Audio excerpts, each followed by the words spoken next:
Hello everyone, আশা করি সবাই ভালো আছেন। Welcome to my channel wonder of creativity.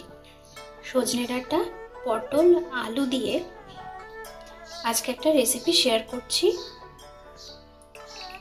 ডালের সাথে খেতে এই তরকারিটা দুর্দান্ত লাগে। রেসিপিটা দেখতে থাকুন। প্রথমে সর্ষের তেল দিয়ে দিয়েছি। তেল গরম হলে সবজিগুলো ভেজে নেব। প্রথমে আলুটা ভেজে নিচ্ছি। লম্বা লম্বা করে আলুটা কেটে নিয়েছি।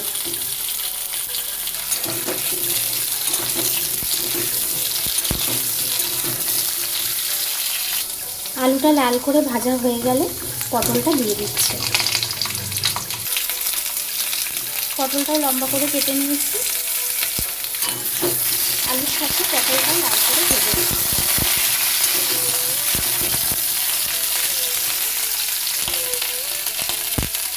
এবার সজনে ডাঁটাগুলো দিয়ে দিচ্ছি।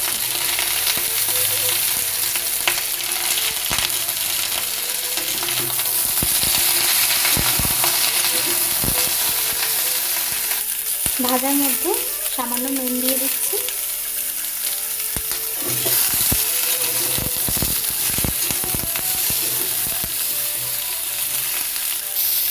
নুন দিয়ে কিছুক্ষণ ভেজে নেওয়ার পর দিয়ে দিচ্ছি হলুদ।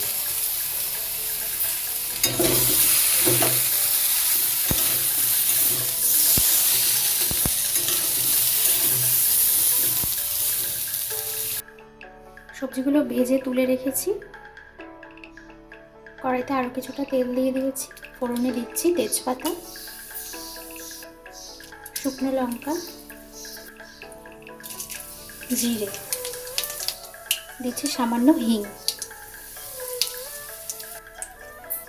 প্রথমে টমেটো কুচিটা দিয়ে ভেজে নিচ্ছি।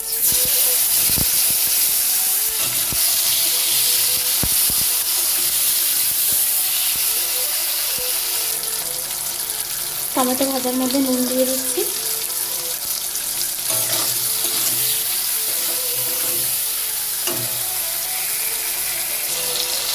এবার দিচ্ছি হলুদ।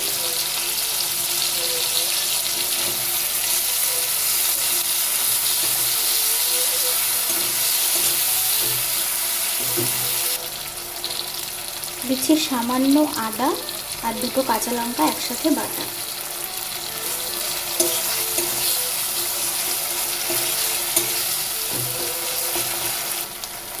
এবার দিয়ে দিচ্ছি সর্ষে আর জিরে বাটা।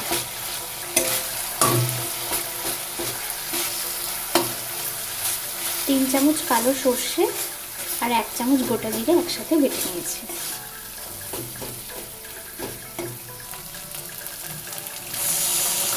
মশলার বাটি ধোয়া জলটা দিয়ে দিচ্ছি। ভালো করে মশলাটা সাঁতলে দিচ্ছি। অল্প শুকনো লঙ্কার গুঁড়ো দিচ্ছি।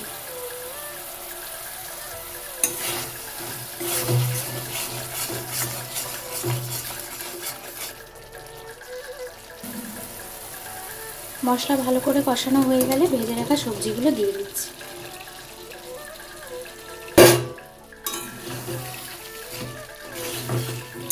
মশলার সাথে সবজিটা মিশিয়ে নিচ্ছি।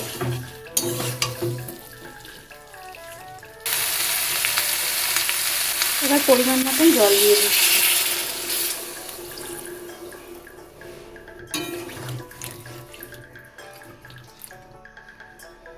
ঢাকা দিয়ে রান্না করে নিচ্ছি।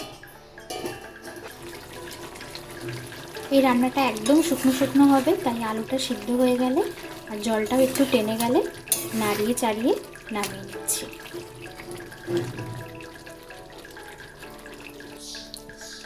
কেমন লাগলো আজকের রেসিপি কমেন্টসে জানাবেন। ভালো লাগলে একটা লাইক করে সবার সাথে শেয়ার করে দেবেন আর চ্যানেলটা সাবস্ক্রাইব করে দেবেন। সবাই ভালো থাকবেন, সুস্থ থাকবেন।